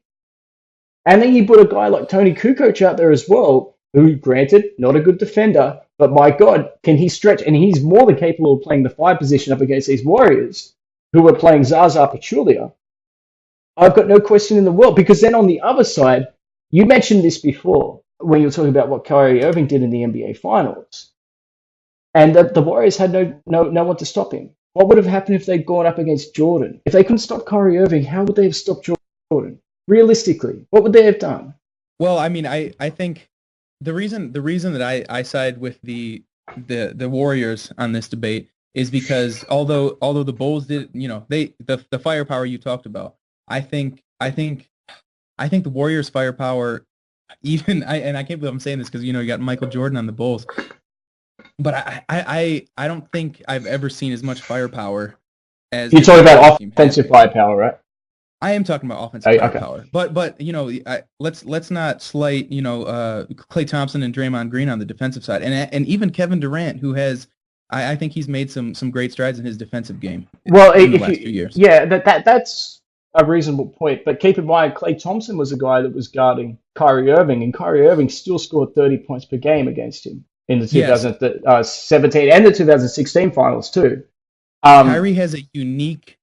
So there's something about Klay Thompson and Kyrie where Klay Thompson just doesn't stand a chance versus Kyrie, but it's the only player that I see him play like that against. So you know what? I see him against James Harden struggling too. It's not just Kyrie Irving. He's a good defender, but he's not an Andre Iguodala in his prime. He's not a Bruce Bowen. He's not a Kawhi Leonard. He's not a Scottie Pippen, Gary Payton. He's not that physical, I'm going to shut you down. He's more of a guy that will try to contain you, bend not break type of a player. Right. And if you're going up against Jordan, who was so versatile, he could take you in the post, especially in the '96 season. He was a very good 3-point shooter, although the line was in '96. It was a little bit closer, but he was still in the playoffs. He was a very underrated 3-point shooter. He could do everything. He was a great passer. He could get to the foul line. He could finish. The Warriors had virtually no shot blocking as well. Keep in mind what Jordan did was when there was always a center protecting the basket. Now, all of a sudden, if you've got Tony Kukoc drawing your man out, and you've got a situation, think back to the 2016 NBA Finals. And once Andrew Bogut, who wasn't on the 2017 team, once he was injured, and I'm not making excuses for it, but once he was injured, what did we see LeBron do? Just attack the basket because they had nobody to stop him. What do you think up against the 2017 or the 2018 Warriors, Jordan will be doing, or Scottie Pippen will be doing? They will be going right to the rim, and there's not a whole lot they can do to try to prevent that. Yeah, you've got Kevin Durant; he's not a bad shot blocker. You've got Draymond Green, also not a bad shot blocker. But if they struggled containing the likes, I think you would agree with this. From a scoring standpoint, Kyrie Irving and LeBron James, from a pure scoring skill standpoint, they are not on the same level as what MJ was. Now, they're great. I'm not saying they're bad. But if we're holding to the standard of Jordan, they are not the scorers of what MJ was. Yeah, I go back to, the Warriors, and this is kind of, unfortunately, what we're seeing a lot of in basketball these days is, we're not going to play. Here's a shocker. There's not as much of a focus on defense, right? But it's the we're going to outscore you mentality, and I mean, watch it. Going up against the Warriors these last few years, it's just been mind blowing how quickly they could just turn on that switch and score 30 points in a handful of minutes, and I think that. I don't think that the offensive firepower can be matched with that Warriors team, and I hate that I'm arguing for the Warriors. That's fine. But that's just one thing I wanted to point out to you. Did you watch the conference finals versus the Rockets? Oh yeah. Okay. So what was the thing that really surprised me about the Rockets with PJ Tucker and Chris Paul until he got injured, and James Harden actually got in on the act as well, was their physical defense. And once they made that switch, it was in game 4 of mentality, where they were just like, no, we're not letting you do this to us. We're not letting you dance with the ball and putting up all these shots and looking cute and looking pretty. And the Warriors shriveled up. Right. And they lost the next 2 games, not by a huge margin. Well, game 4 was, but game 5 came down to the last minute. But if you've got guys like Chris Paul and PJ Tucker doing this to the Warriors, what happens when you have Dennis Rodman and Scottie Pippen and Michael Jordan and Ron Harper defensively up against this team? Now, when you play, it comes down to, I do get what you're saying. Offense versus defense. Offense usually does beat defense. Great offense beats great defense, but not for games. They don't do it for games. Great offense can beat great defense for plays, for possessions, or if a player is super duper hot, like, just pulling up from like 35 feet, which the Warriors don't do that often. Like they do at times, and it's usually back-breaking plays, right? But they don't do it. It's not like, you see the score is 12 all and they just start pulling up from 38 feet out. You don't see that. At least not in playoff games. I mean, sometimes you see it in regular season games just for the hell of it. They'll pull up from the logo. And I mean, Steph Curry's done that a few times. Or you Matt Barnes, you decide to shoot a game winner from there. Like, what the hell? Like, that was still one of the dumbest. I can't believe that went in. Anyway, the point I'm making, though, is great defense. There's a reason why Magic Johnson said defense wins championships. Great offense will beat great defense for possession, but defense is what will get you over the line and win you basketball games. And there's no greater team. This is why it's such a great matchup, by the way. But there is no greater team defensively than the Chicago Bulls. So how many games do you think this hypothetical series would go? Well, I think in 2017, the 2017 Warriors, I think it would actually have been a sweep for the Bulls. But the 2018 Warriors, where we actually showed them being challenged and getting over that line, I think they were a bit tougher mentally. I think it would be a 6-game series. Okay. But yeah, sorry, go. No, I was just gonna say that's fair. I think that if you played that series 10 times, I think that there would be some different outcomes, because I think sometimes the offense, would win out, and I think sometimes the defense would win out. Oh no, I'm with you there. Absolutely. Right. Because the Warriors are very talented. There's no question about that. Right. But the point that I want to make is defense is consistent. The intensity and the passion that a player has defensively. That's why Ben Wallace was in the league for so long. And you see offensive players who score 20 points 2 years a game. 2 years later, they're not even in the league. Right. But you can always count on your defense. Yeah, look at Tony Allen. Yeah, absolutely. Yeah. Or Bruce Bowen, who I mentioned him before. All right, let's go through the West quickly, because we've spent too long talking about Jordan and. Yeah, I mean, it's just, it's gotten out of hand, but, we knew this. We knew this was going to happen. All right. Oh, yeah. I'll lead this. I've got the Warriors at number 1, obviously, but. Bold move, man. Yeah, no, but hear me out here. I think a lot of people are sleeping on the Rockets here to potentially reclaim number 1. And I'm not going to ramble on about Carmelo Anthony too much. It's more of, okay, who did the Warriors add? And they added DeMarcus Cousins, who's never played in a playoff game, coming off an Achilles injury. And he's never shown the ability to play in a system, and yet all of a sudden a guy who is coming off an Achilles injury, so he's going to be, just historically speaking, whenever we've seen this injury, regardless of who it is, we've never seen a guy recover to be the athletic player that they once were. So he's going to struggle in situations, and this is the same guy, man, that he honestly thinks he's a point guard. We've seen him even on the same court as Drew Holiday and Rajon Rondo on inbound passes. I'm not talking about him getting the defensive board and pushing it, but off inbound passes, going back to the baseline, not to inbound it, but to receive the inbounds pass. Right. So bring the ball up the court. I started calling him delusional Cousins, because that's what he really reminds me of sometimes. I bet you haven't heard that one. No, I haven't. So there you go, the least in conference and the delusional Cousins. But the point I'm making, though, he's one of those players that can sometimes be clearly, we've heard of addition by subtraction. He's a reverse. Maybe it's subtraction by addition. And the Rockets were so close to beating them last year. And yeah, they've let Ariza go, and Mabute, he really didn't contribute that much to him anyway. He was great if he was available, but he wasn't available too often for them. And they've added Melo, and then maybe that's another similar situation, but we have seen instances of where Carmelo Anthony, i.e. the Olympic team, he's been on teams where there's been other talent, and he's been happy to play around those guys. Right. And Chris Paul is such a great point guard. And I've been critical of him in the past for his lack of playoff success, but he is a fantastic at his role at getting people involved in the offense, unless if their name is Blake Griffin. And if he's got essentially the keys to the car, along with James Harden, who can distribute the basketball too as well, maybe Carmelo does find a niche there because there's a big difference between playing alongside Russell Westbrook as a point guard as opposed to playing alongside Chris Paul as a point guard. I'm assuming these are your top two, by the way, too. So, no, you know what? I actually have the Dallas Mavericks as the number 2 seed. sweet. We can talk about Harrison Barnes again. I'm just kidding. No. Who else is on that team? Dirk's still there. We can talk about Dirk. Luka Doncic, Dennis Smith Jr. We got some young talent in Dallas coming up. But no, yeah, Rockets are my number 2 team. You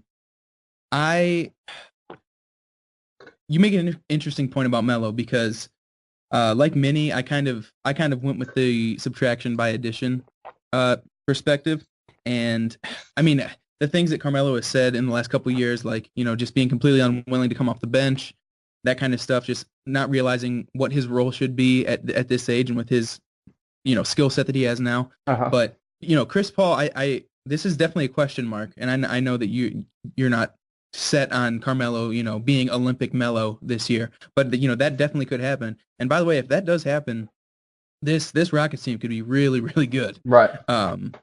But right now I have them as the number 2 seed, and I have Oklahoma City 3. Do you as well? I do. Okay. I think the addition of Schroeder will actually help them a lot. Yes, I haven't had firepower off the bench like Schroeder. Well, not just off the bench though. At late game situations, Westbrook can work off the ball now, and he doesn't have to be in charge of scoring as well as distributing, which he has gotten better at, but he's still questionable at times. And it gives you that double-headed monster that can score and can. It's kind of like, for lack of a better example, James Harden and Chris Paul. And of course, then you got Paul George coming back, who's a little bit more comfortable as well. And they added, who was that other big man they added? They added Nerlens Noel, who I'm a big fan of. I think that he has been underused in his career, and I think that if he can carve out a role, I mean, he is incredibly athletic. I think he's very good defensively, and I think he still is yet to show like exactly what his potential is. And I'm also a huge Steven Adams fan. I'm very high on Oklahoma City this year.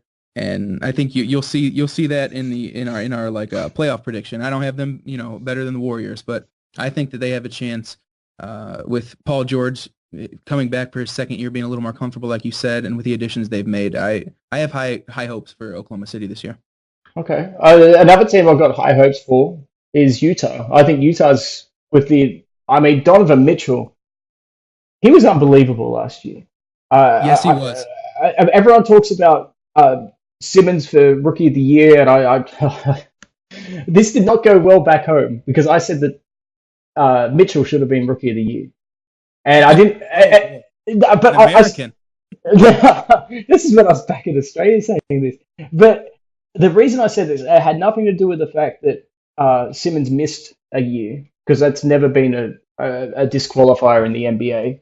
Right. But it had everything to do with Ben Simmons has an offense built around him, whereas Donovan Mitchell was on a team where he had to fill that gap. He had to fill that void of being a scorer, and he did that so well. And he played phenomenally, man.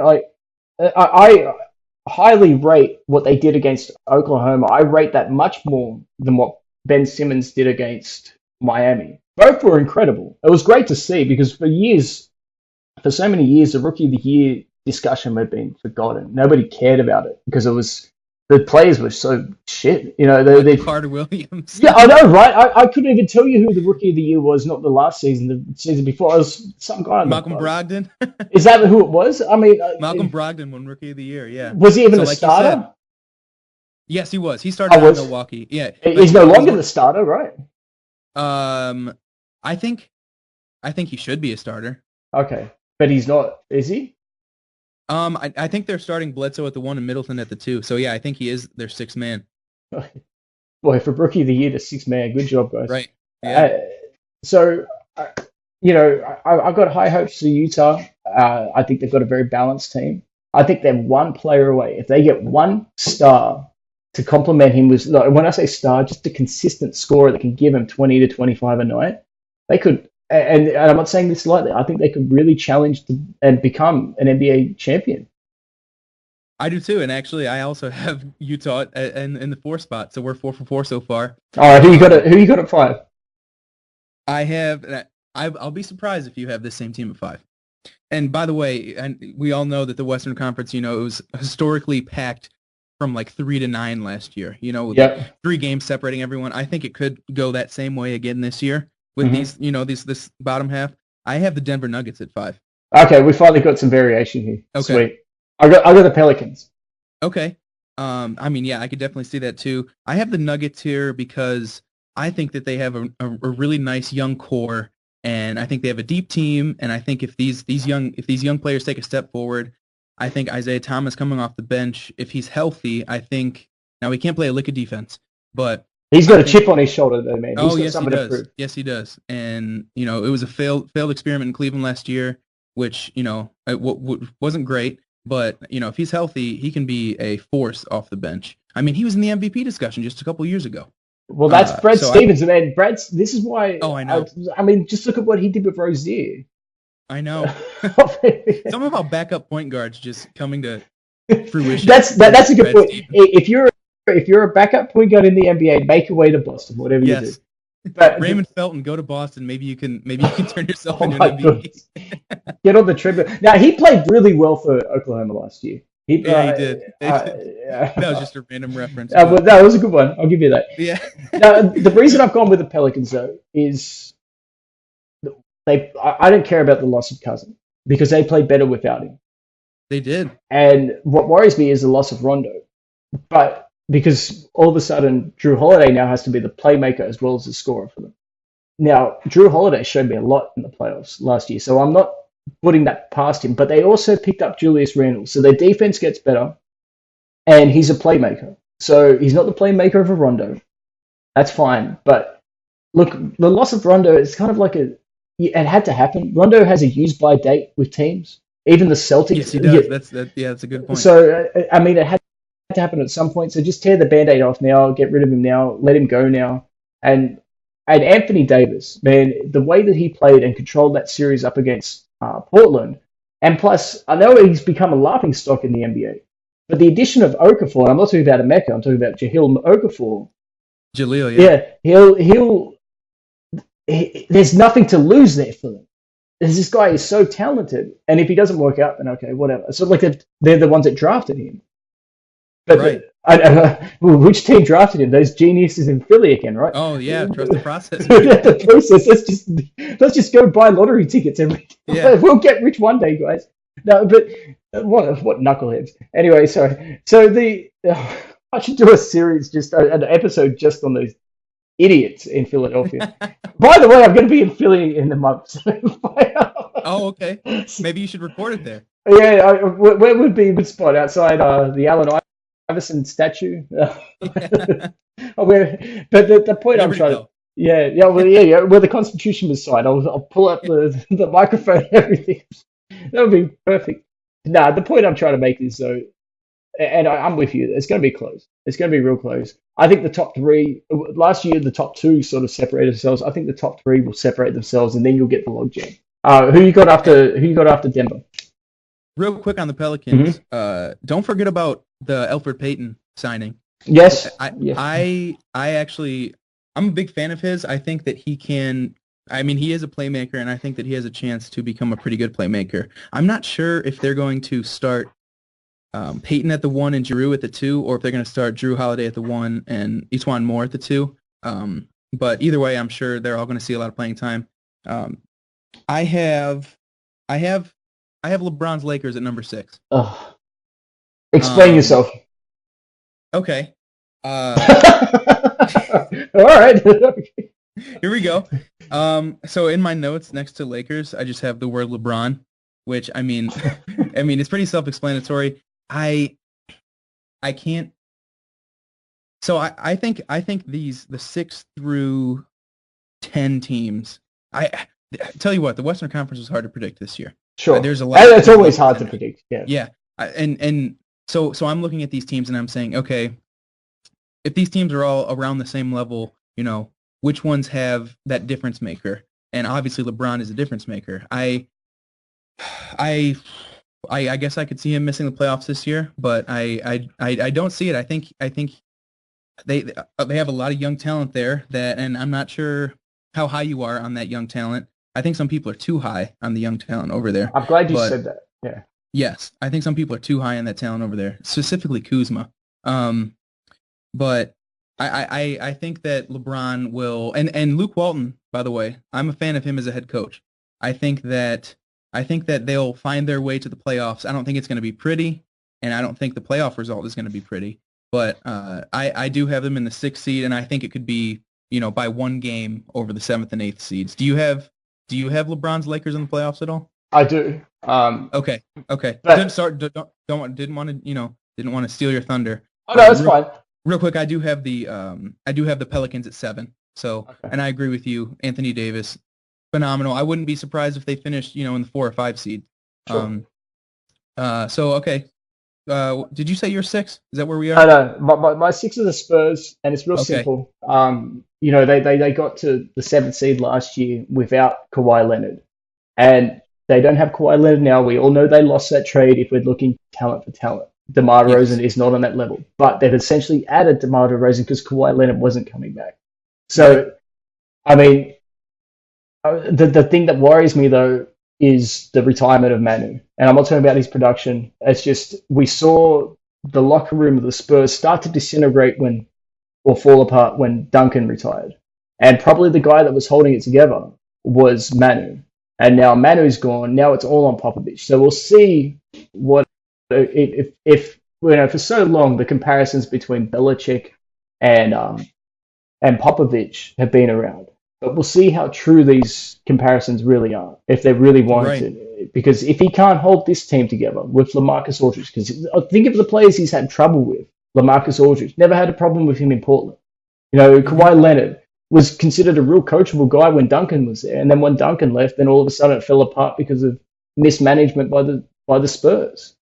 They handled that situation horribly, and the players handled it horribly too. But that's all under the I hate to say this, but it feels like an administration, not a coaching of Yeah, Popovich. it does. Yes, it does. So I've got the Spurs at 6, though.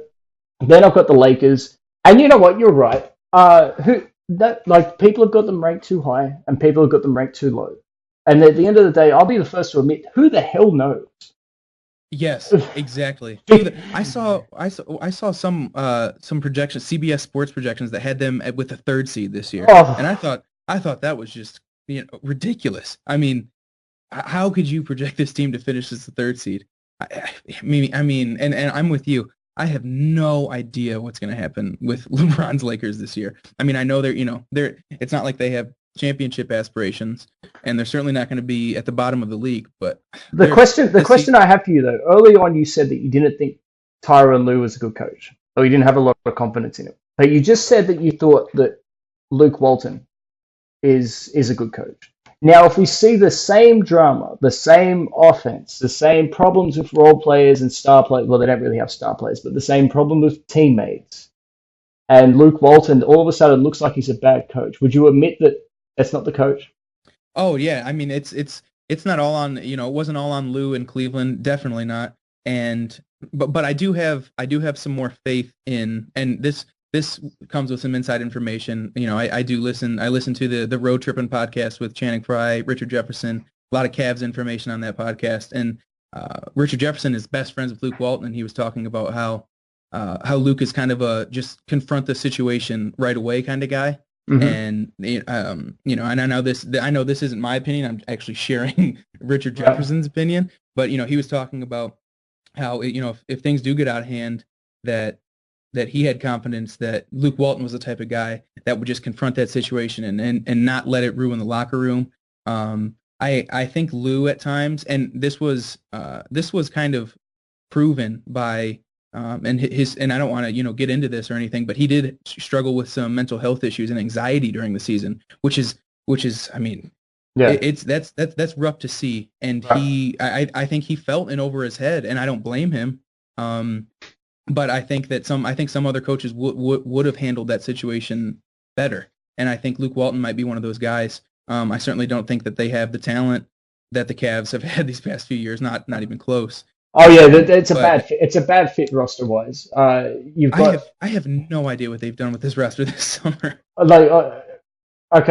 People say that Rondo might come off the bench. right? Because Rondo and LeBron, they don't have their play styles, at least on paper, don't match. Okay, so if he comes off No. the bench, you've got Lonzo Ball.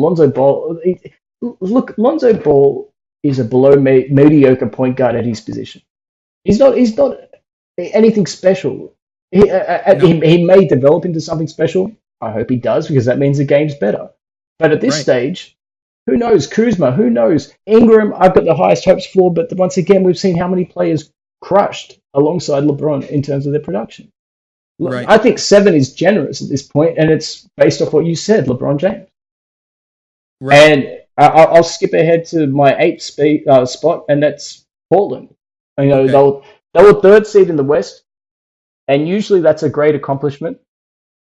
But as you said, it was such a logjam. There was only two games between 3 and 8, and Right. it would have been 3 games then between 3 and 9. 9. So Yeah. it's not that great. And when you take into account how badly they were exposed, I mean, they were swept, despite the fact they had the home court advantage. So getting swept is bad enough, but that was Toronto-esque. You'd expect that from the Raptors in the Right. first round, rather than what we saw with Portland.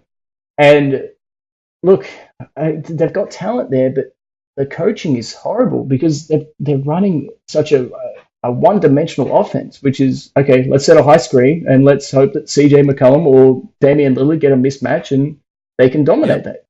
What do they have beyond that? And that's what New Orleans completely messed them up with because they put Anthony Davis in those pick and roll situations. Okay, you want to switch? Let's see you scoring Anthony Davis. Right.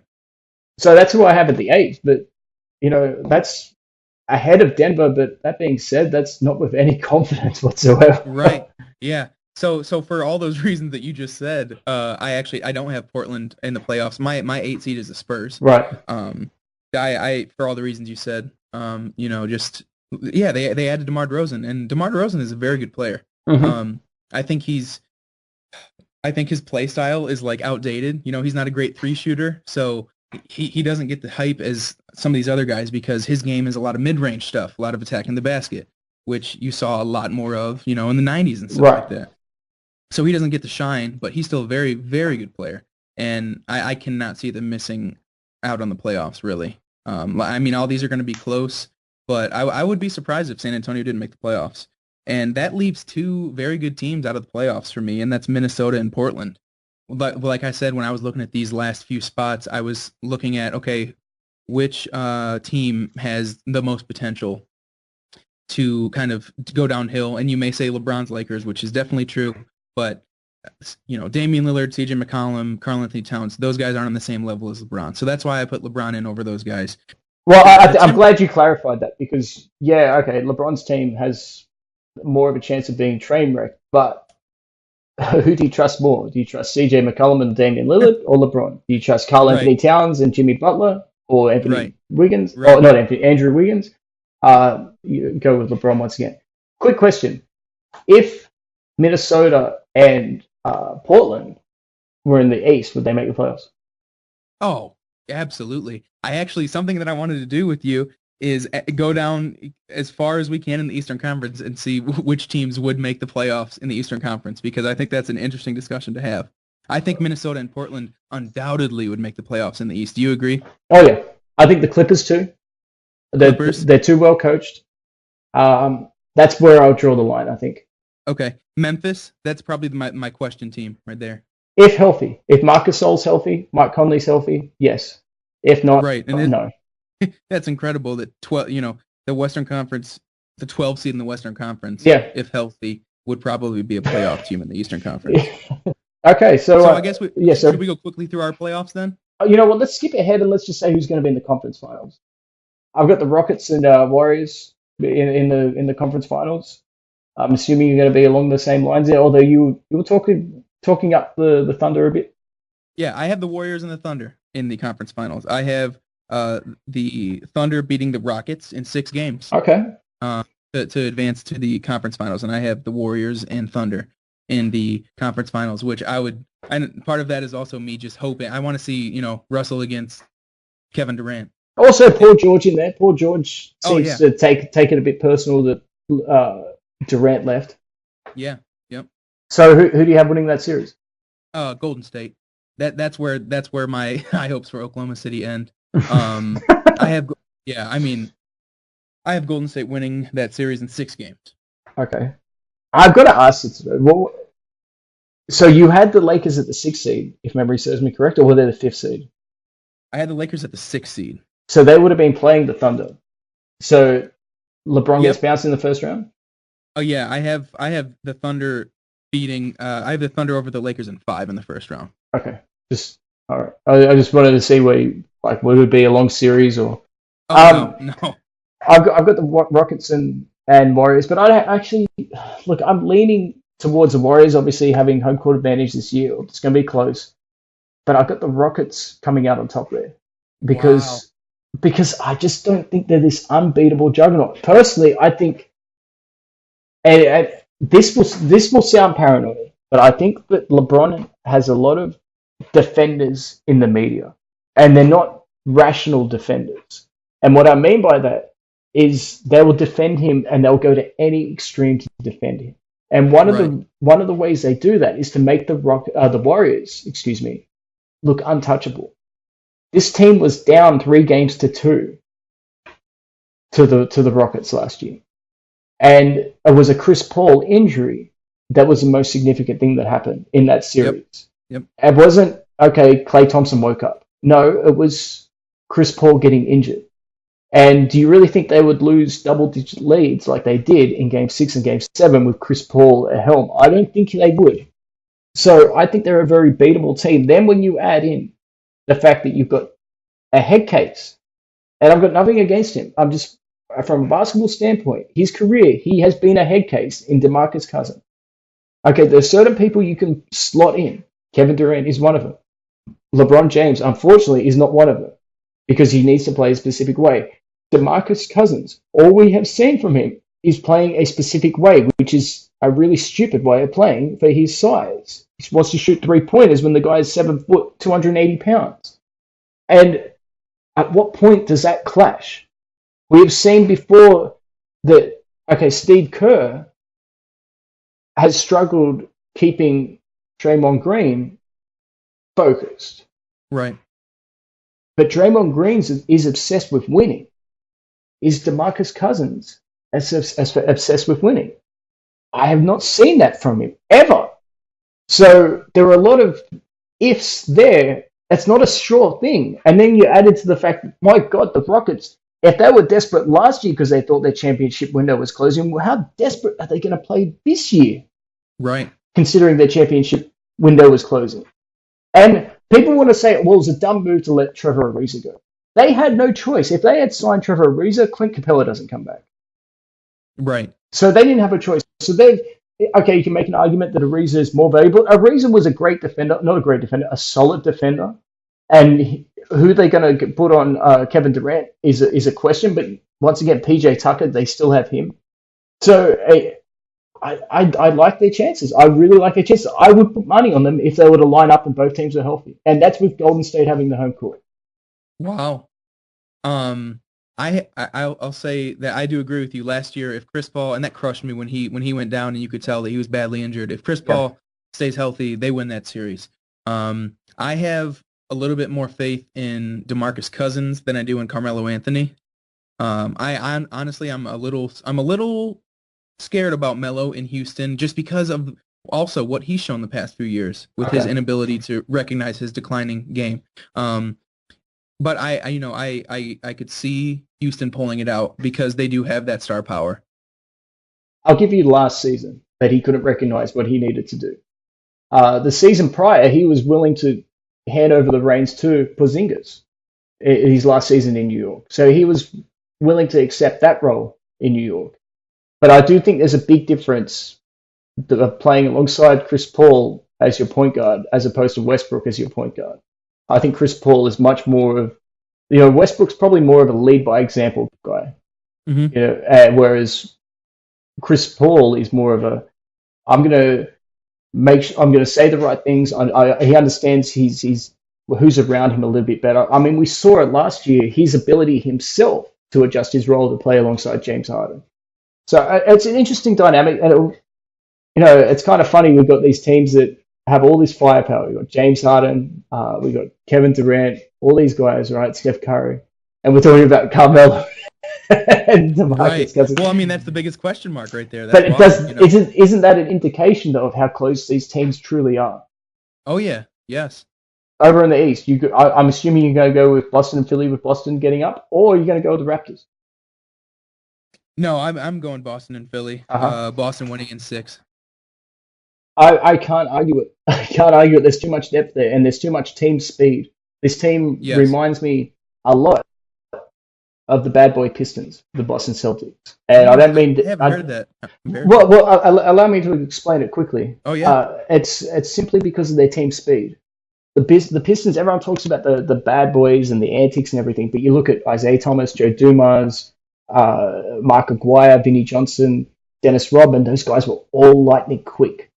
Mm-hmm. Whereas you look at it now, you look at the Celtics, especially if you put Hayward at the 4 position. So you got Horford at the 5, very quick boost position. You got Hayward, who's essentially a 3. He's not the quickest 3 in the world, but you put him at the 4 position, then he's effective in terms of his speed. Then you got Tatum, Brown, Irving, Rozier coming off the bench. These guys are all quick. And that's why you saw them, whenever they pressed up teams struggled big time whenever a press was put in. So that's why, I've got them probably steamrolling everybody except for Philly. And the thing that worries me for Philly is they were beaten in 5 games last year and Boston didn't have Irving, and they didn't have Hayward. Mm-hmm. Yeah, we're going to see some development out of Simmons, and we're going to see some development out of Embiid. But is it really going to be enough to offset those 2 guys coming back into the rotation? No, definitely not. I mean, they're not going to beat them. Yeah. I think, I have them going in 6. I think that Simmons and Embiid will develop enough to where they show a little bit better than they did last year in the playoffs. But yeah, I have Boston pretty much steamrolling through the Eastern Conference playoffs. And so we got different teams lining up in the finals. Quick finals prediction. Yeah. I have I think this would be a fascinating series, by the way, Golden State and Boston. Mm-hmm. I have Golden State over Boston in 6. I wanted to go 7, but I just I think this maybe is just part of me, being a Cleveland fan and going up against the Warriors, the last 4 years in the finals. Until it happens, I'm not going to pick them to lose a series based on the firepower that they have. And I am more pro DeMarcus Cousins than most people. I think if he's healthy, and yeah, with an Achilles injury, no one is ever back to 100%. But even if he's 80% of what DeMarcus Cousins was at his peak, that could just be a terrifying lineup. Sure, but Boston has a pretty terrifying lineup too, and they've got the Golden State killer there in Kyrie Irving. He's not going to be intimidated one bit. And you got defenders. You can throw Tatum, you can throw Brown at Kevin Durant. These guys do have the athletic ability to at least challenge him on the defensive end. I'm with you. It's a fascinating series if it lines up that way. It will be a lot closer. This is not going to be a bloodbath that everyone thinks it is going to be. Right. But of course, I've got them being eliminated in the round before. I would actually say Boston winning over Houston. And the reason for that is there's just too much speed. You've got a team where Chris Paul is getting a little bit older, and you probably think, well, hold on a second, you just had them beating Golden State, and you didn't talk about their speed, but Golden State is not a really quick team. No, they're not. They're a precision team. They're a very skilled team, passing, shooting, all that, illegal moving screens, all that great precision stuff. Oh, yeah. But in terms of what they can do on the basketball court, they're not an athletic team. So the slowing down of Chris Paul isn't really evident. But all of a sudden, if Houston is to go up against a team like Boston, where they're just quick, man, especially if you throw Rozier into that lineup, you just press the hell out of your opposition all night long. That's dangerous. And it's not just a defensive squad, you've got scorers. Hayward, Irving, Horford can score, obviously. And then you've got a couple of enigmas in Brown and Tatum who carried them to the conference finals last year. Now all of a sudden we're talking about them being the fourth and fifth option. Wow. Yeah. Oh no. And There's depth there. you haven't even mentioned one time yet while talking about Boston. Both of the Marcuses coming off the bench, Marcus Smart and Marcus Morris. Those guys are I know I should be shocked for that. The Marcus Smart changes complexions of games that he's in. Oh, absolutely. You said before, if Simmons and if Giannis had jump shots, how good they would be. Same question for Marcus Smart. This guy would be an all-star. They would have 7 all-stars. Yeah. That is such a and they have most importantly, they have a coach who has the intelligence and the spine to manage them all correctly, put them in the right positions to succeed. I think Boston. I think they win. I don't even think it's close. I think it would be closer against Golden State. Okay. But if they were to face Houston, which I think Houston is tailor-made to beat the Rockets. They are not tailor-made to beat Boston. And I think Boston would take advantage of that. And I think Boston would win. Now, do you think that would start a dynasty for the Celtics then? Do you think they could kind of have a run of championships? That's a good question. It's so many variables are in play, especially now the way the free agency happens. Right. We could see another rivalry develop big time between Boston and LA. How about that? That's true. And at that point, that'd be great. You got to really question how rigged the NBA is at that stage if it just magically happened. You'd have LeBron versus Kyrie, Lakers, Celtics. Yeah. I mean, and the history, not just LeBron and Kyrie, LeBron Celtics. Oh no, the history. Yeah, but the history of I mean, dating back to even Garnett and Paul Pierce, and then going a little bit further to what we saw last year as well. Then that'd be something special. So it's in the books. Warriors are going to win, or Boston. Yeah, well, you heard it here first, guys. No, JC, thank you very much for coming on. I'm glad that this is your first podcast. Because first ever.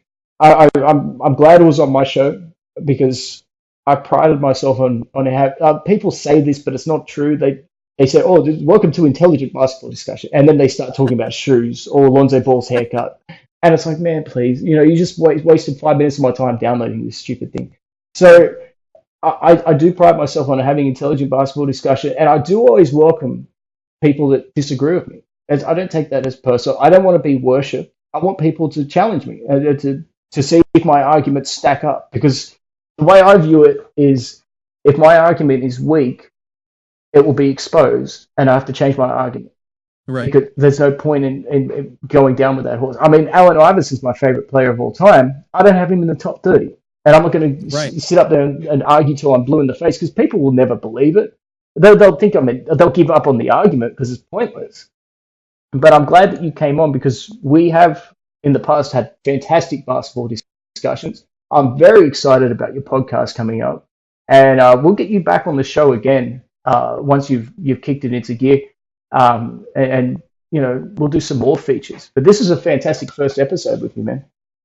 Well, thank you. Thank you for having me on. Like you said, first podcast. I hope I provided some intelligent basketball discussion and a worthy debate partner for you. I'll be on whenever you want me to. I'll be talking mostly Cleveland sports on my podcast, but I'll also be hitting some national headlines as well, just with the big topics to discuss. And I'll always love to come on and talk some hoops with you, Matt. Cool, man. Thank you, and thanks guys for listening, and we'll catch you on the next episode.